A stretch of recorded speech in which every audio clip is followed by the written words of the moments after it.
आप सभी भाई बहनों का आध्यात्मिक ज्ञानात्मक चैनल की ब्रह्म मुहूर्त ज्ञान उपदेश कक्षा में एक बार फिर स्वागत है। आज की चर्चा का विषय है अपॉइंटमेंट। देखिए, इंग्लिश का शब्द है, क्योंकि अपॉइंट का अलग अर्थ है, मेंट का अलग अर्थ है। मेंट का अभिप्राय मीन्स से होता है, मतलब से होता है, स्वार्थ से होता है, सुख से भी कह सकते हो, प्रवृत्ति से भी कह सकते हो। और अपॉइंटमेंट का मतलब आप नियुक्ति से भी, यानी कि एक मनुष्य जोनी से भी आप समझ सकते हो, क्योंकि 84 लाख प्रकार की जोनियां, यानी कि ये 84 लाख प्रकार के अपॉइंटमेंट लेटर हैं, उसमें केवल मनुष्य जोनी का ही विशेष महत्व है, क्योंकि ये कर्म जोनी है, साधना जोनी का एक विशेष अवसर है। क्योंकि मनुष्य सात्विक भी होते हैं, राशि भी होते हैं और तमोगुणी भी होते हैं। इसलिए तो हमने बीच में देखी एक प्रश्न चिन्ह सफेद रंग से लगाया है, यानी कि वर्तमान समय कलयुग चल रहा है। कलयुग में तो बार बार एक साधारण मनुष्य की विषय भोगों में ही रुचि बनी रहती है। ये आप जितने भी सुख सुविधा स्वाद भरे साधन इकट्ठे करते हो, ये सभी राजसी स्थिति है। और अक्सर मैं जब 5 भोगी विषयों को ये रजोगुण और तमोगुण से कुछ ऐसे दर्शाता हूँ, क्योंकि सुख सुविधा स्वाद सम्मान सत्ता, सत्ता का अभिप्राय क्या है? देखिए, ये पदों से ही है। ये विभिन्न प्रकार के जो हम एक नौकरियां करते हैं, अब अक्सर एक साधारण मनुष्य चाहता है ना कि उसको आईएएस की नौकरी मिल जाए। एक साधारण मनुष्य जब राजनीतिक दल में एक उस स्थिति विशेष में अपना एक प्रवेश करता है, तो आरंभिक स्तर पर वो सोचता है मैं काउंसलर बन जाऊं, एमएलए बन जाऊं, फिर एमपी, मिनिस्टर, प्रधानमंत्री। ये सभी स्थितियां, देखिए, ये सभी स्थितियां राजसी और तामसी ही है। इसीलिए तो हमने देखिए अपॉइंटमेंट शब्द में ही दोनों गुणों का एक समावेश कर दिया है। क्योंकि वर्तमान जीवन में आप और हम देखते हैं, भले ही कलयुग का प्रभाव को, सतोगुण का अभाव को, क्योंकि सफेद रंग के जो प्रश्न चिन्ह हमने लगाया है, ये सतोगुण की न्यूनता है, यानी कि सतोगुणी मनुष्यों का अकाल होता जा रहा है। ये सतोगुण का अभिप्राय क्या है कि लोग अपने कर्तव्य कर्मों का पालन नहीं करते, धर्म का पालन नहीं करते। और ये जो बार बार हम कहते रहते हैं इंसान बन जाओ, यानी इंसानियत बनाए रखो। और हम तो अक्सर अपनी चर्चाओं में ये जो 4 पुरुषार्थ है, धर्म अर्थ काम मोक्ष, इन सभी 4 स्थितियों में देखिए धर्म और मोक्ष का तो एक जोड़ा है, वो सात्विक स्थिति है। मोक्ष को तो देखिए विशुद्ध सत्वगुणी सत्ता से जोड़ा जाता है, यानी कि जब हम परमात्मा को पाने का एक लक्ष्य बनाते हैं, वो एक स्थिति को जब हम प्राप्त होते हैं, तो वो एक मोक्ष की स्थिति है, मायातीत की स्थिति है। जब कारण से आपका हमारा दोष मुक्त हो जाता है, बुरे संस्कार दग्ध बीज हो जाते हैं। लेकिन ये सभी स्थितियां तो तभी बनती है जब मनुष्य अपने मिले हुए जीवन में योग के लिए, साधना के लिए, यानी कि मिले हुए जीवन के अवसर का लाभ उठाता है, ब्रह्म मुहूर्त में उठने लगता है, गुरुओं का प्रवचन सुनने लगता है, शास्त्रों का स्वाध्याय करने लगता है, यानी कि जब उसका परमात्मा को पाने का एक लक्ष्य बन जाता है, तो फिर ऐसे मनुष्यों का श्रद्धा पूर्वक सत्संग होता है, जो कि कलयुग में प्राय दिखाई नहीं देता। इसीलिए अपॉइंट के नीचे रजोगुनी और मेंट के नीचे तमोगुनी लिखा है, यानी कि इन दोनों स्थितियों के बीच में हमने एक प्रश्न चिन्ह लगाया। हो सकता है ऐसी बातें सुनने में आपको में कोई अच्छा नहीं लगता, हमें बोलने में भी अच्छा नहीं लगता, लेकिन ब्रह्म मुहूर्त में जब उठने वालों की संख्या कमजोर होती जा रही है, यह कमजोर होने का भी प्राय देखिए उस साधना के दृष्टिकोण से, आध्यात्मिक दृष्टिकोण से। यूं तो देखिए योग के लिए अक्सर आप पार्कों में देखोगे कि ऐसे कितने ही मनुष्य आपको व्यायाम करते हुए दिखाई देते हैं, लेकिन ऐसे मनुष्यों का अक्सर लक्ष्य है संसार को पाने का होता है, संसार को भोगने का होता है, जिसके फलस्वरूप उनका स्थूल शरीर को स्वस्थ रखना ही एक मुख्य उद्देश्य बना रहता है। जबकि साधना के लिए तो आपको में अंतःकरण शुद्ध करना है, सूक्ष्म शरीर शुद्ध करना है, मन बुद्धि की एक शुद्धता पर विशेष ध्यान रखते हुए अपने कारण शरीर में जो बुरे संस्कारों की स्थितियां हैं, जो आपका हमारा रजोगुण और तमोगुण बिगाड़ते रहते हैं, सतोगुण वहां टिकने नहीं देते, जो श्रद्धा पूर्वक सत्संग होने नहीं देते, यानी कि जो बुरे संस्कार आपके हमारे जीवन में एक बाधक रूप में अपना जमावड़ा बनाए रखते हैं, देखिए जैसी जैसी स्थितियां कारण शरीर में बनी होती है, उसी के आधार पे ही आपके हमारे मन बुद्धि के स्तर पर विचार आते हैं, वृत्तियां जगती हैं, फुरने उठते हैं। और वो जगने वाले विचार कहो, वृत्तियां कहो, फुरने, वही आपके हमारे स्थूल शरीर की दिनचर्या को निर्धारित करते हैं। और ये जो हमने देखी आज अपॉइंटमेंट शब्द को दो अलग अलग रंगों की स्थितियों से इसलिए दर्शाया क्योंकि परमात्मा ने तो आपको हमें मनुष्य योनि का एक अपॉइंटमेंट लेटर हाथ में दी है। लेकिन जब हम माता के गर्भ में प्रवेश करते हैं, यानी कि आपका मरा मनुष्य योनि सुनिश्चित हो जाता है। इसका अभिप्राय क्या है कि परमात्मा ने आपकी आत्मा को, यानी कि इस मनुष्य योनि के उपहार का एक अपॉइंटमेंट लेटर आपके हाथ में थमा दिया। अब इस अपॉइंटमेंट को देखिए, अपॉइंटमेंट का मतलब क्या होता है? एक पद से है। ये योनि समझो, पद समझो, नियुक्ति समझो। और नियुक्त करने वाला कौन है? ये परमात्मा। देखिए परमात्मा के विधान में ही ये प्रकृति कार्य करती है, जबकि प्रकृति तो देखिए अपने आप में एक जड़ यंत्र है। जैसे आपके हमारे घरों में देखिए जैसे यंत्र काम करते हैं, उसी तरह ये प्रकृति के 3 गुणों का एक यंत्र है। तमोगुण का अलग स्वभाव है, रजोगुण का अलग स्वभाव है और सतोगुण का अलग स्वभाव है। और सतोगुण को तो शास्त्र बार बार कहते हैं कि सतोगुण का संग करो। उसी स्थिति विशेष को ही तो सत्संग कहा जाता है। अक्सर एक साधारण मनुष्य है सत्संग को वृद्धावस्था की स्थितियों से जोड़कर अपना पल्ला झाड़ लेता है, जबकि ज्ञान में स्थिति में रहने के लिए तो एक बचपन अवस्था में भी आपका बड़ा एक प्रयास होता है कि आपका हमारा ज्ञान में स्थिति हो। देखिए भौतिक ज्ञान हो चाहे आध्यात्मिक ज्ञान हो, ज्ञान है तो ज्ञान ही है। हालांकि भौतिक ज्ञान का आपका हमारा जो अभिप्राय होता है इस संसार से, इस स्थूल शरीर के स्तर पर स्थितियों से होता है। और आध्यात्मिक ज्ञान आपके हमारे मन बुद्धि के स्तर पर ये जो एक धार्मिक स्थितियां मजबूत करती हैं। देखिए जब हम सत्संग करते हैं किस लिए? ताकि आपके हमारे जीवन में सात्विक स्थिति मजबूत हो। ये जो बार बार कहा जाता है अपने धर्म का पालन करो। अक्सर धर्म पे चर्चाएं तो बहुत होती है, लेकिन मनुष्य अपने कर्तव्य धर्म का पालन नहीं करता, जिसको अक्सर में साधारणतः यातायात के नियमों में लाल बत्ती पे रुकने से, हरी बत्ती पे ही चलने से समझाने का एक प्रयास करता हूँ। यदि हम लाल बत्ती पे रुकते नहीं है तो फिर हम अपने धर्म का पालन नहीं करते। यानी कि हम सभी भाई बहनों को अपने धर्म का, अपने कर्तव्य कर्म का ईमानदारी से पालन करने से ही दूसरों के अधिकारों की रक्षा होती है। यानी कि जब हम लाल बत्ती पे रुकते हैं तो दूसरों का जो हरी बत्ती पे चलने का अधिकार है उसकी वो पूर्ति होती है। इसी तरह जब आपको हमें हरी बत्ती पे चलने का अवसर मिलता है तो ये अवसर का लाभ हम तभी उठा पाते हैं जब दूसरे अपने कर्तव्य कर्मों का पालन करते हैं, दूसरे अपने लाल बत्ती पे रुके रहते हैं। ये परस्पर सहयोग से ही समाज में, देश में, संसार में, इस प्रकृति में, प्रकृति का एक संतुलन बना रहता है। यही मर्यादा का उपदेश भगवान श्री राम जी ने त्रेता युग में दिया। यही ज्ञान उपदेश भगवान श्री कृष्ण जी ने द्वापर युग में धर्म की व्याख्या करते हुए, यानी कि आपको हमें अपने धर्म का पालन करना है। और भगवान श्री कृष्ण जी कहते हैं कि जब जब धर्म का रहस्य होता है तो फिर मैं उन धार्मिक मनुष्यों की रक्षा के लिए, यानी कि साधु पुरुषों का एक कल्याण करने के लिए और अधर्मियों का नाश करने के लिए। देखिए इन सभी स्थितियों का अभिप्राय क्या है? इन सभी स्थितियों के भावार्थ आपको हमें समझने चाहिए। यानी कि आप और हम ये जो राजसी और तामसी स्थितियों में तमोगुणी बनते रहते हैं, इन सभी स्थितियों से आपको हमें ऊपर उठना चाहिए। आज मनुष्य देखिए अक्सर डॉक्टरों से, सीए से और भी अपने बिजनेस की कुछ क्रियाकलापों में कितनी ही अपॉइंटमेंट हम लेते रहते हैं।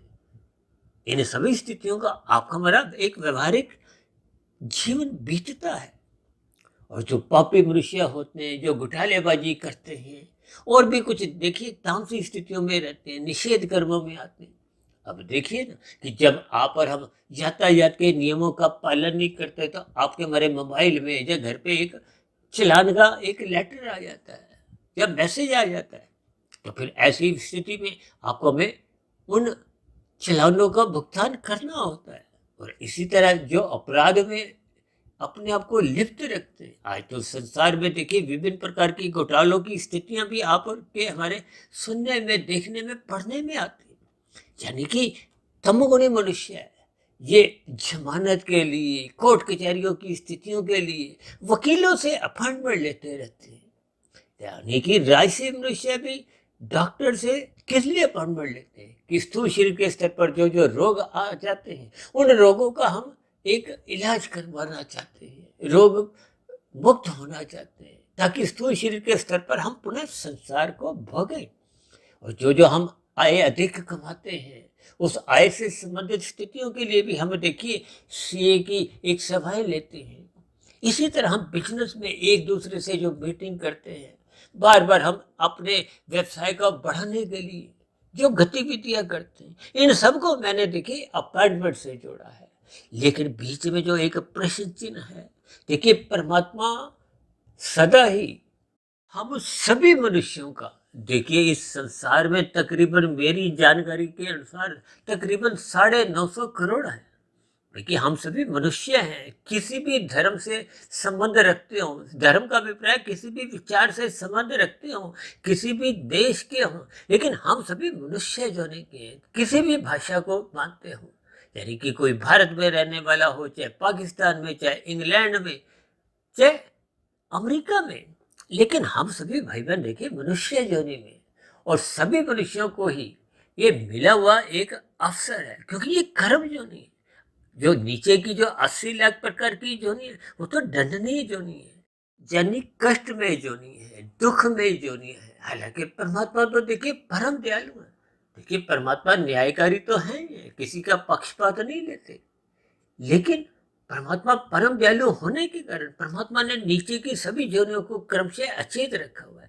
अब वनस्पति जोनी में जो 20 लाख तरह की जोनियां हैं, उनको तो लगभग पूर्ण रूप से ही अचेत है। वो तो 99.999999% अचेत अवस्था में है, इसलिए तो वो आपके हमारे एक भोजन की व्यवस्था है। जबकि ये जो हम पक्षियों की, पशुओं की एक अपनी जीवा के स्वाद के लिए उनका जो हत्या वध करते हैं, भले ही खाने वाला नहीं भी करता, इसलिए तो आपको हमारे पाप कर्मों का कर्माशय बनता है। भले ही सरकार द्वारा आपको भी कोई अपराधी घोषित नहीं किया जाता, लेकिन शास्त्रों के अनुसार ये एक हिंसात्मक स्थिति है। देखिए भागवत पुराण में तो स्पष्ट शब्दों में ही 5 निंदनीय स्थानों की चर्चा में ये एक स्थिति हिंसा की भी है। जो 5 निंदनीय स्थान के हैं, धूत कीड़ा, मद्यपान, मद्यपान का अभिप्राय ये शराब पीना, मादक पदार्थों की स्थिति से, यानी कि मद्यपान, स्त्री संग, ये स्त्री संग को आप लिव इन रिलेशनशिप से भी जोड़ सकते हो। हिंसात्मक स्थितियां और अनीतिगत कार्यों से कमाया गया धन, आजकल जो घोटालेबाजी की स्थितियां हैं, चोरी डकैती की स्थितियां, यानी कि ये सभी निंदनीय स्थानों में जब मनुष्य उतरने लगता है, अपने आप को गिराने लगता है, तो मनुष्य कब कितने पाप कर्म करता हुआ अपना जीवन बर्बाद कर लेता है। क्योंकि मनुष्य जो नहीं तो पुनः तभी मिलती है जब मरते समय संचित कर्मों में पाप कर्मों की न्यूनता रहती है, पुण्य कर्मों की अधिकता रहती है। यदि पाप कर्मों का क्रमशः बढ़ जाता है, पुण्य कर्म न्यून रह जाते हैं, तो फिर नीचे की जोनियों में, प्रकृति की व्यवस्था में आपको, हमें जन्म लेने को नीचे की जोनियों में बाध्य होना पड़ता है। अब नीचे की तो कितनी ऐसी जोनी है जिनके मनुष्य नाम सुनकर भी भयभीत होता है। तो उन जोनियों में भी आज जितने जीव हैं, वो भी कभी ना कभी आपके हमारे समान मनुष्य योनि में ही थे। उनको भी परमात्मा द्वारा अपॉइंटमेंट लेटर मनुष्य योनि का ही मिला था, लेकिन उन्होंने भी अपने मिले हुए जीवन में अपने रजोगुण को अमर्यादित करते हुए तमोगुण की स्थितियों में गिराते गए थे, जिसके फलस्वरूप मनुष्य अधिक पाप कर्म कर जाता है, जिसके फलस्वरूप कर्माशय बिगड़ जाता है, संस्कार बिगड़ जाते हैं। तो फिर वो बिगड़ा हुआ कर्माशय ही प्रकृति की व्यवस्था में कर्मफल सिद्धांत के अंतर्गत ये नीचे की जोनियों में जाने को फिर वो बाध्य कर देता है। देखिए परमात्मा तो सदा ही गुरुओं द्वारा, शास्त्रों द्वारा, ये जो ब्रह्म मुहूर्त की स्थिति जिसको हम बार बार कहते रहते हैं कि ब्रह्म मुहूर्त में उठो, रात को जल्दी सो जाओ। रात को तो देखिए मरणात्मक स्थितियां होती है, हानिकारक स्थितियां होती है। जब जब हम उन हानिकारक स्थितियों से जुड़े रहते हैं, तो फिर हम ब्रह्म मुहूर्त की स्थितियों का लाभ उठा नहीं पाते। देखिए, परमात्मा, गुरु, शास्त्र, ये ब्रह्म मुहूर्त समय विशेष में आपको हमें स्वयं ही अपॉइंटमेंट का एक अवसर देते हैं, आपका हमारा इंतजार करते हैं। उन स्थितियों का यदि हम सदुपयोग करते हैं, यानी कि उन स्थितियों में परमात्मा सबके ही, यानी कि आपको हमें कोई अपॉइंटमेंट लेनी नहीं होती, जबकि राशि और तामसी स्थितियों में तो आपको हमें अपॉइंटमेंट लेनी पड़ती है। जबकि सात्विक स्थितियों में परमात्मा, गुरु, शास्त्र अपना दरबार लगाकर बैठे होते हैं, मनुष्यों का इंतजार करते हैं कि जितने अधिक मनुष्य आएंगे, यानी कि आपको हमें उस स्थिति विशेष से जुड़ने के लिए, परमात्मा को सब्सक्राइब करने के लिए परमात्मा से कोई अपॉइंटमेंट लेने की कोई जरूरत नहीं है। आप और हम, कोई भी, सभी मनुष्य, चाहे 950 करोड़ के 950 करोड़, उस परम पिता परमेश्वर से जुड़ सकते हैं। और जुड़ने में ही आपका बड़ा लाभ है। और मैं तो अक्सर साधारण शब्दों में कहता हूँ कि परमात्मा, गुरु, शास्त्र ब्रह्म मुहूर्त में लुटने ही आते हैं। अब मनुष्य यदि उन स्थितियों का लाभ नहीं उठाता, यानी कि परमात्मा को हम लूटते नहीं है। लूटने का अभिप्राय क्या है कि आप और हम अपनी आध्यात्मिक उन्नति के दरवाजे क्रम से खोलें। यदि हम अपनी आध्यात्मिक उन्नति के दरवाजे क्रम से खोलते नहीं, तो आपका हमारा मिला हुआ जीवन यूं ही व्यर्थ चले जाता है। लेकिन जब हम ब्रह्म मुहूर्त में उठते नहीं है, लाभदायक स्थितियों का संग नहीं करते, तो दिन में तो देखिए राशि स्थितियां आपके इर्द गिर्द घूमने लगती है। उस राशि स्थितियों में मनुष्य उन विषय भोगों का भोग भोगते भोगते अमर्यादित हो जाता है। यही ज्ञान उपदेश भगवान श्री कृष्ण जी ने गीता में अर्जुन के रथ के 5 घोड़ों की स्थितियों को 5 भोग्य विषयों से जोड़ते हुए, ये जो लगाम है वो मन की स्थिति है। ये मन देखिए, जब बुद्धि की लगाम से एक मर्यादित रहता है, देखिए बुद्धि को ही सही गलत की परख है, मन को सही गलत की परख नहीं है। यानी कि यदि लगाम बुद्धि के अंतर्गत नियंत्रित नहीं रहती, जैसे आपकी हमारी गाड़ी में यदि ब्रेक कमजोर हो, तो समय पे जब ब्रेक लगानी हो तो ब्रेक लग नहीं पाती, तो फिर ऐसी स्थितियों में दुर्घटनाएं होती हैं। दुर्घटनाओं का अभिप्राय क्या है कि आपको हमें दुखदायी स्थितियों में फिर उलझना पड़ता है। यानी कि दुर्घटनाओं का अभिप्राय पाप कर्मों की स्थितियों से भी है। यानी कि जब जब मनुष्य सत्वगुण का संग नहीं करता, अपने विषय भोगों को अमर्यादित होने देते हैं, क्योंकि जब हम ब्रह्म मुहूर्त में उठते नहीं है, तो फिर ऐसी स्थिति विशेष में, ये दिन में जो राशि स्थितियां होती हैं, संसारी स्थितियां होती हैं, फिर मनुष्य 2 के 4, 4 के 40, 40 के 4,000, लाख, करोड़, अरब, खरब, इन सभी स्थितियों में ही अपना जीवन यूं ही व्यर्थ करता जाता है। जबकि अक्सर मैं तो अपनी चर्चाओं में बार बार कहता रहता हूँ कि मनुष्य ने खाने तो 100 रुपए, 1000 रुपए उसने धर्मानुसार कमा भी लिए, फिर भी वो ज्ञान के अभाव में अनीतिगत कार्य करता हुआ कितने ही प्रकार के घोटाले द्वारा लाखों करोड़ों की स्थितियां बनाने लगता है, जो उसने खाने भी नहीं। यानी कि जब हमने 1000 रुपये जो धर्मानुसार कमाए भी थे, वो भी 900 रुपये हमने छोड़ के ही जाने, तो फिर ऐसी स्थिति विशेष में वो जो लाखों करोड़ों हमने अनीतिगत कार्यों द्वारा कमाया था, उनके दुख रूपी परिणाम तो आपको हमें भुगतने होते। इन सभी स्थितियों पर आपको हमें चिंतन करना होगा, क्योंकि रजोगुण तभी मर्यादित रह पाता है जब मनुष्य का सत्वगुण एक बलवान स्थिति में हो। अक्सर हम अपनी चर्चाओं में बार बार कहते रहते हैं, धर्म को प्रथम स्थान पे रखो। धर्म का अभिप्राय सत्वगुण की स्थिति से है, यानी धर्म की 4 दीवारी इतनी ऊंची रखो, इतनी मजबूत बनाओ कि ये अर्थ और काम उस धर्म की दीवार को लांघ ना सके, कूद ना सके और तोड़ ना सके। किसी भी शब्दों में देखिए, इनके भावार्थ आपको में समझ नहीं होंगे। आज कल युग की स्थितियां हैं, आप देखोगे कि ब्याह शादियों में आजकल तो देखिए प्री वेडिंग की कुछ स्थितियां ऐसी देखने में भी आई हैं। यानी कि जब अर्थ और काम बिगड़ने लगते हैं, ये मौज मस्ती की स्थितियां, खेल तमाशे की स्थितियां, ये नाच गानों की स्थितियां और भी कुछ ऐसी ही तामसी राजसी स्थितियां जब आपके हमारे जीवन में बिगड़ने लगती हैं, जो कि अक्सर केवल धनी मनुष्यों में ही नहीं, एक मध्यम परिवार के लोगों के बीच में भी कुछ ऐसी ही स्थितियां दिन प्रतिदिन बढ़ती जा रही है। इन सभी स्थितियों पर आपको हमें चिंतन करना होगा, विचार करना होगा, क्योंकि ये सभी राजसी और तामसी स्थितियां तभी बनती हैं जब आपका हमारा सत्वगुण कमजोर होता है। इसलिए देखिए, हमने सात्विक स्थिति को एक प्रश्न चिन्ह के साथ सफेद रंग से इसलिए दर्शाया है ताकि हम इस पर थोड़ा चिंतन करें, विचार करें, क्योंकि हम सभी भाई बहनों का मिला हुआ जीवन निरंतर सिकुड़ता जा रहा है। यानी कि आपका हमारा स्थूल शरीर की मिली हुई सांसें कमजोर होती जा रही हैं, क्योंकि हम सभी भाई बहन तो देखिए निश्चित सांसें लेके आए हैं।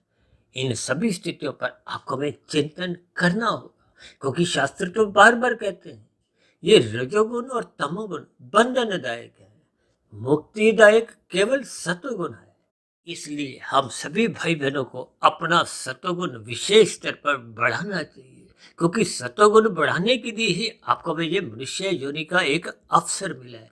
इस अवसर का आपको हमें लाभ उठाना चाहिए। जैसे खेल की स्थिति में जो मनुष्य अवसर का लाभ नहीं उठाता, यानी कि जो खिलाड़ी उस मिले हुए अवसर का लाभ नहीं उठाता, तो अक्सर फिर वो खेल को, मैच को हार जाते हैं।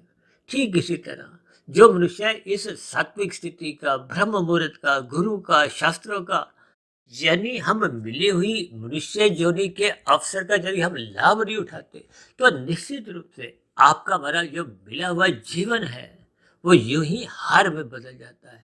यानी सतोगुण के अभाव में और रजोगुण अमर्यादित होता हुआ मनुष्य तमोगुण में गिरता हुआ कब कितने पाप कर्म करने लगता है, मनुष्य को इसका बोध नहीं रहता।